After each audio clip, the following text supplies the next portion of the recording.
Actually, my problem's not medical. It's psychological.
All right, 14 by 6 skid.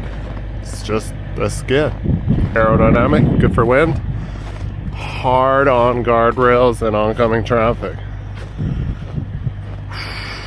Should be all right. It's only 3 inches wider on each side of the Shaka hull this morning, really. So they say. So, cross chain in the back. Got 4 corners, well, the 2 corners up front. And then I don't think I got room for 1 more chain. It's the problem with, he's like, you can take your trailer if you want. I'm like, yeah, I'm right on that pocket. I'm sure I could sneak 1 more chain in there. Thing needs extra pockets in a couple spots. There's one there. Could use that one. We'll take this to Gift Lake, which is north of Slave Lake, and where we helped VDM move that rig in the swamp. And then it might have been the first time you've seen that Western Star floater when he was dragging around my trailer. That's where this is going. Somewhere in that area, not right there, but, or maybe, I haven't looked at the job sheet yet. I'm gonna wash my D-sign, so I'm taking it back with me. And we'll get, I got flashy lights, got batteries, gonna get some new shiny flags, make her look good. We'll come back in the morning, I think 7:30ish, or be ready to hit the road at 7:30. And beeliner. Just let these brakes cool down. Not that they should be too hot, but I just want to double check because the last thing I want to do is pound brakes first thing in the morning. We'll be back.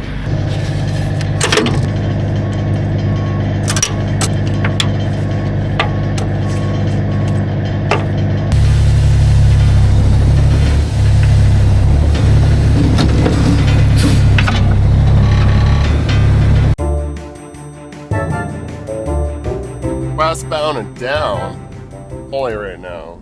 We're actually going north today. Far north.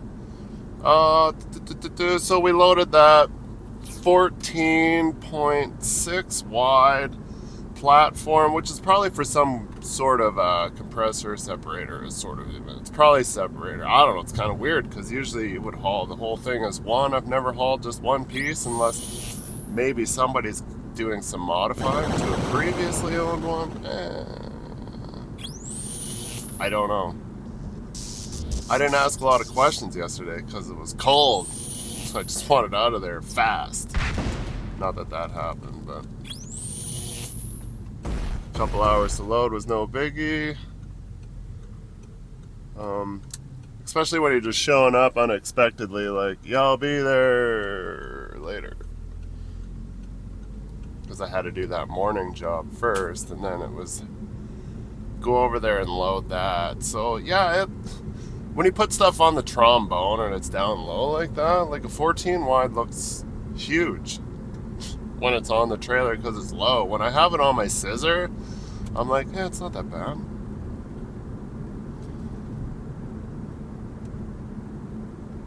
So the drive will be pretty easy.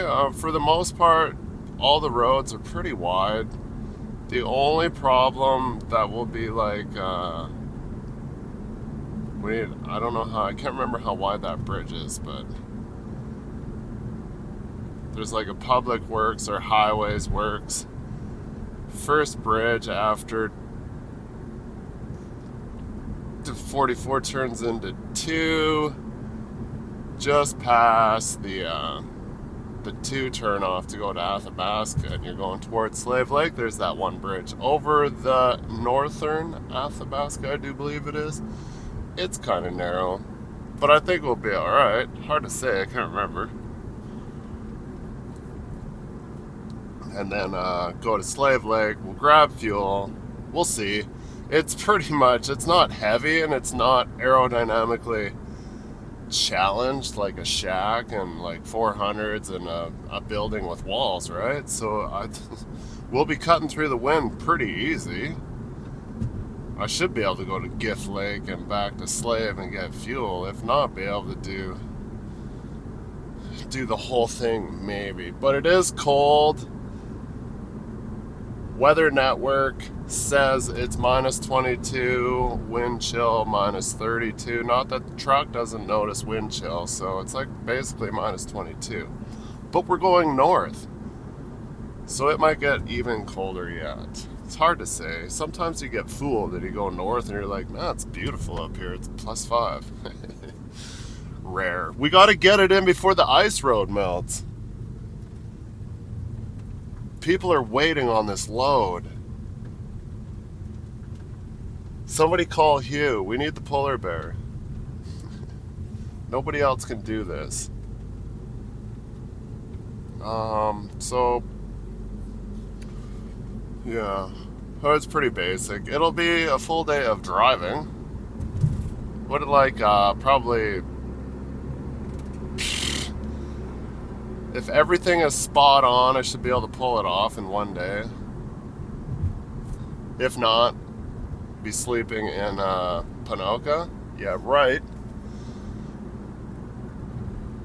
I just hope everybody's waiting and everything's lined up, you know? Like, if I show up there, I hope they got, like, stuff ready within 2 hours. having me unloaded and going.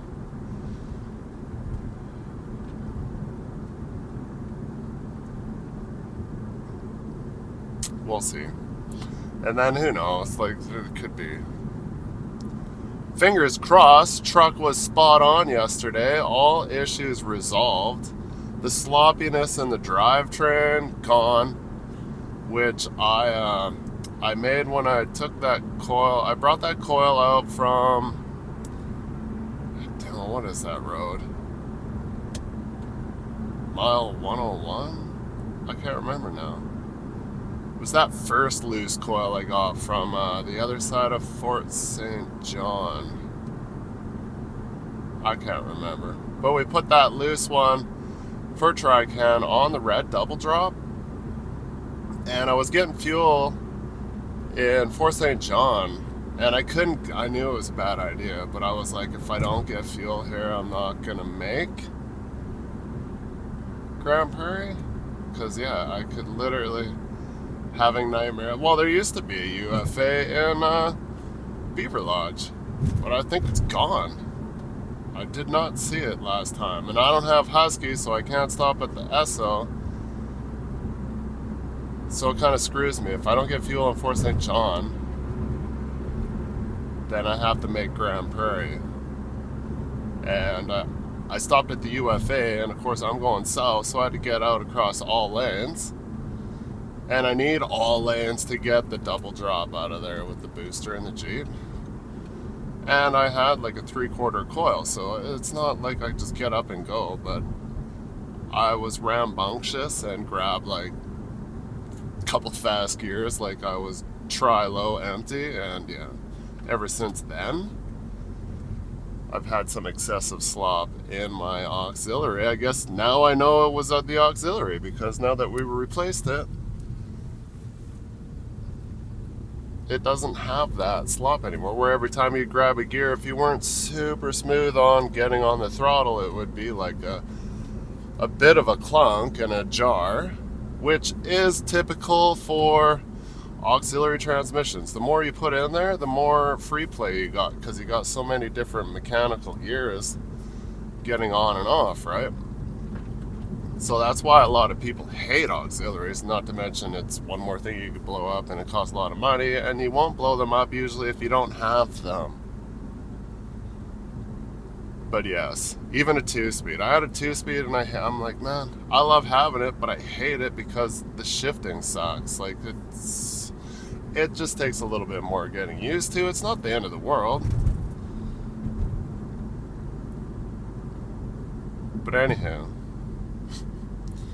So yeah, I don't know if it was because we dropped oil and drove for 300 kilometers hauling a 90,000 pound pump, or if it was because I was aggressive and tried to get out in traffic and I fucked something up.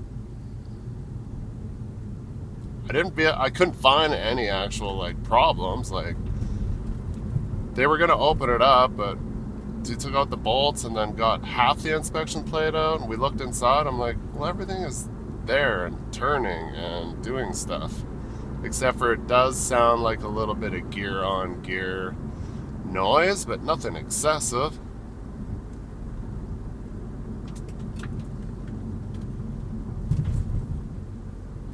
So yeah, I don't know, we'll see. I'm sure it'll be on the floor for months.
couple extra pieces that they said they were gonna put on there when I decked off.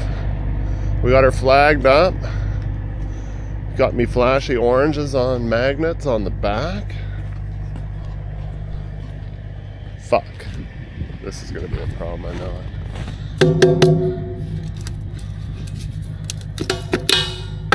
it. Please stay on. That's the problem with these.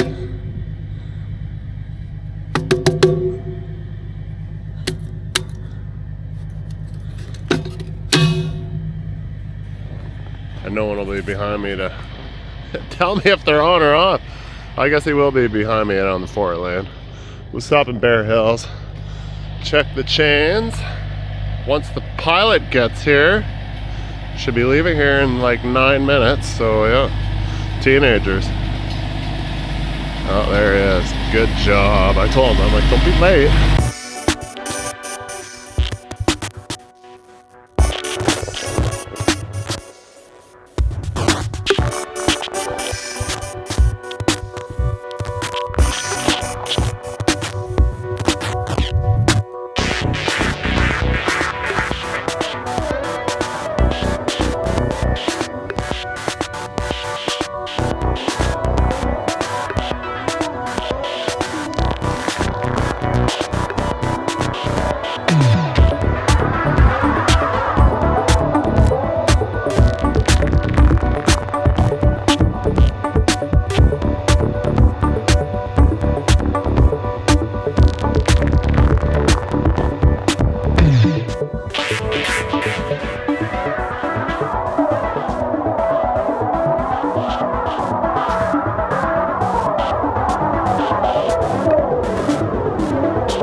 Empty water truck on Louisa at 1.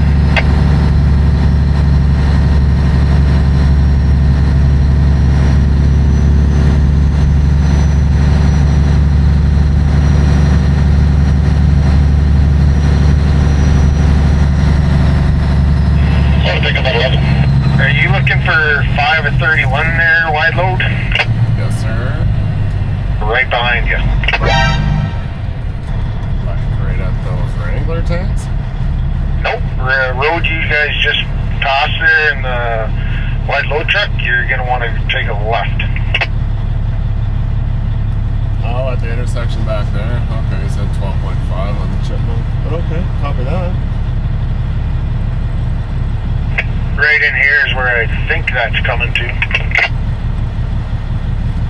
Oh, okay. Is it 531, 8112, W5? Yep. Oh, it's on that sign right there. Turn me right into.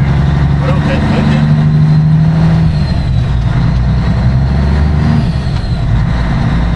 That's it, 5L.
Rick.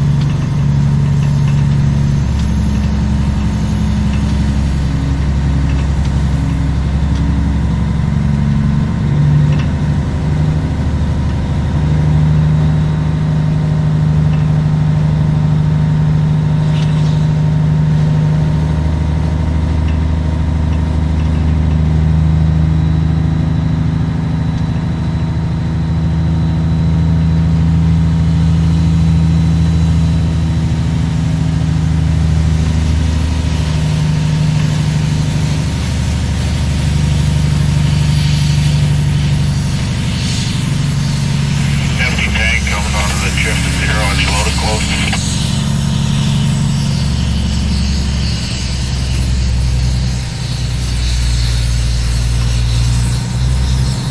Loaded tank 14. East drift.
Joint is straight ice.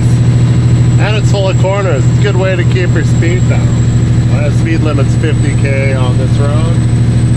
Pretty much not going to do much more than that anyways, or else you're going to end up in the Tules.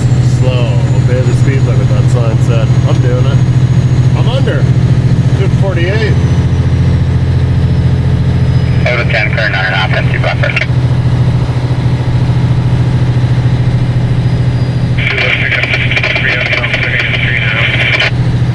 Get a little bit of chatter, fill you guys.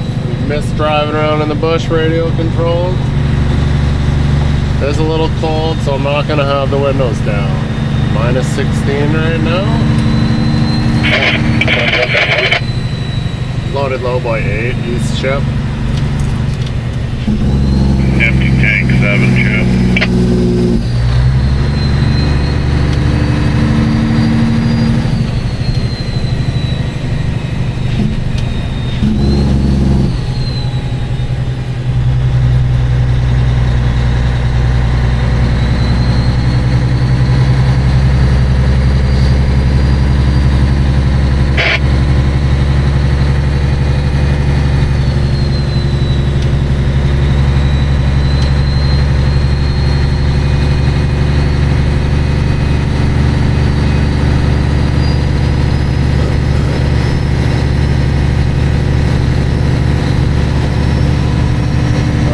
Gonna get shots of stuff. Whoops.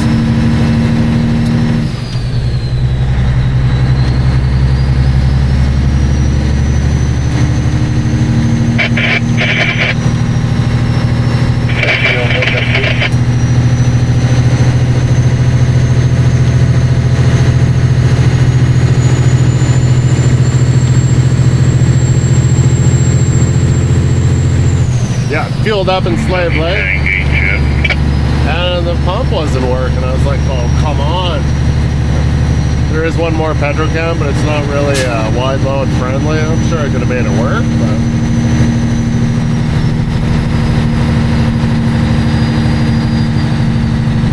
Comment below if you know I haven't seen a UFA, so... Loaded low boy, 7 east chip. I imagine they got a UFA somewhere. I've never seen it.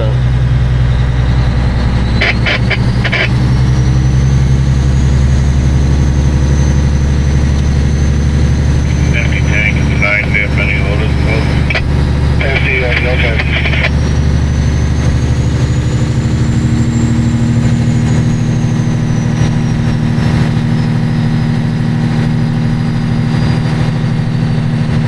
That road was called the Muskrat. Pretty much have to be a muskrat to be out here in the summer, I think.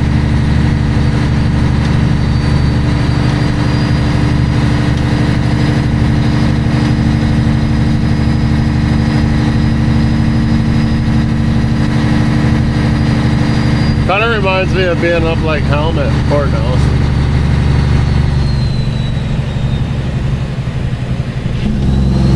Not too far up the Helmet. A little like the airstrip back towards Fort Nelson. Except for there was way less turns. Once you get past Helmet base camp there, it's like fucking plateau. Just little retarded pine trees, spruce trees. Loaded low by 6, east chip.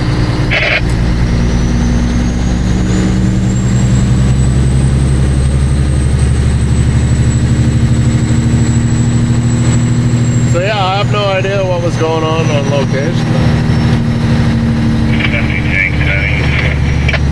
Steam injection, I would assume at some point there, because it's, I think this area is pretty tarry, if that's a word, but I just made it up, so it is now. Time-lapse trucker. English library, dictionary.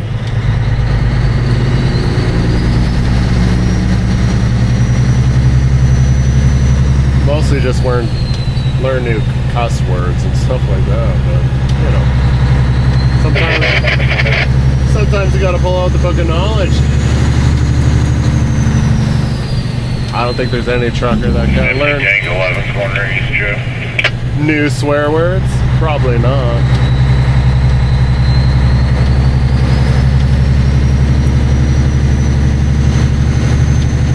Maybe if you went to different countries. Going at Low Boy 5 east trip.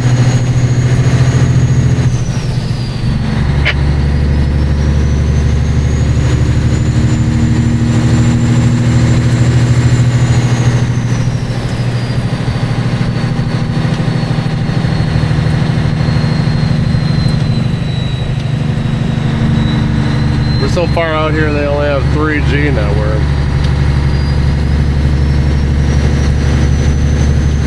Basically can't do anything on 3G. Back in the day, the phone was only 3G. What happened? I couldn't even send a text on 3G.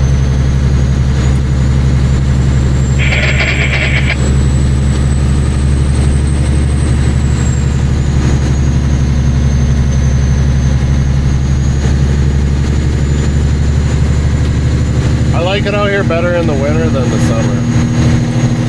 Loaded Low Boy 4 east chip. Less mud. Less swamp.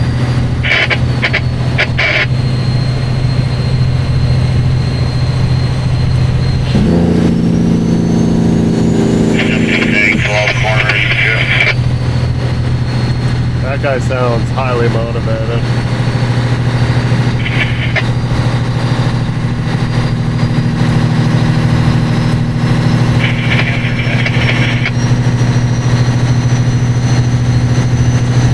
Need a support bracket running from the seat over. Oh, fuck, not. Road train, God. He phoned me on like, oh, what was, I don't even know when. Probably almost a month ago, and I was like, man, it's probably wasted, because it was Friday night. He always likes to phone me all pissed up and shit, which is, well, I don't really enjoy it when I'm not pissed up. Not that I'm pissed up, no. You know what I mean. Maybe he wasn't, but I tried to phone him back like 2 weeks ago.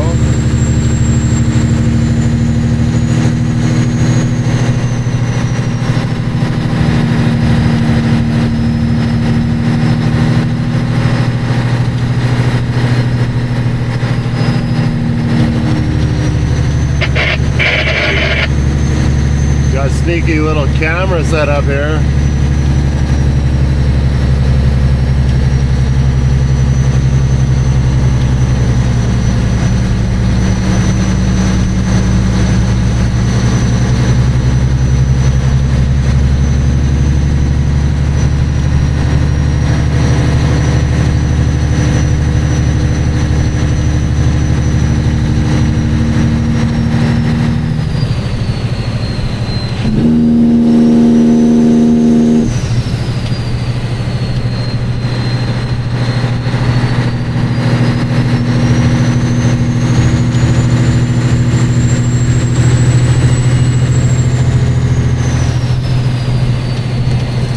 Loaded low by 2 east, Jim.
Yeah, I didn't know to chain up or not. I'm like, well, I don't see any chain marks. I'm like, let's just go for it. Generally, it's pretty flat in this area. You bump into the odd coulee here and there that are pretty steep, but loaded low boy 1 east, Jim. There's that coyote again. I seen him on the way in.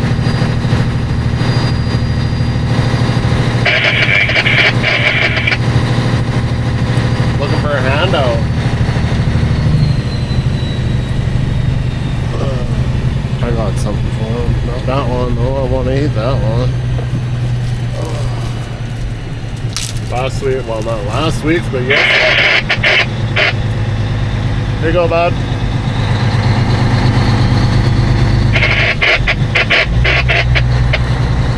Day before yesterday. Well, it's yesterday's sandwich made the day before, but it's got soggy a little bit on one side. I'm sure he won't care. Sure he'll find it. I wasn't littering. I put the garbage on the floor. I just chucked the sandwich. Half sandwich. Ham, lettuce, mayo, salt and pepper, pickles. He might like that shit. His taste buds will be like, yowzers!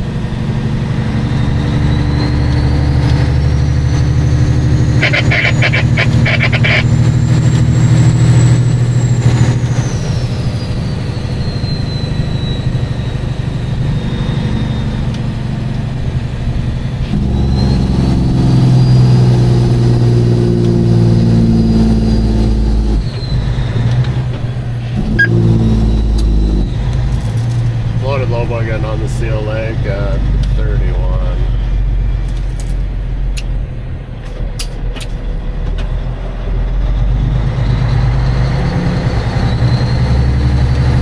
They're icy enough, I kind of figured that maybe they're only just winter roads. Could be wrong, I don't know. If you know the area, comment and tell me. Different. I'd say it's probably way busier here in the winter than it is in the summer.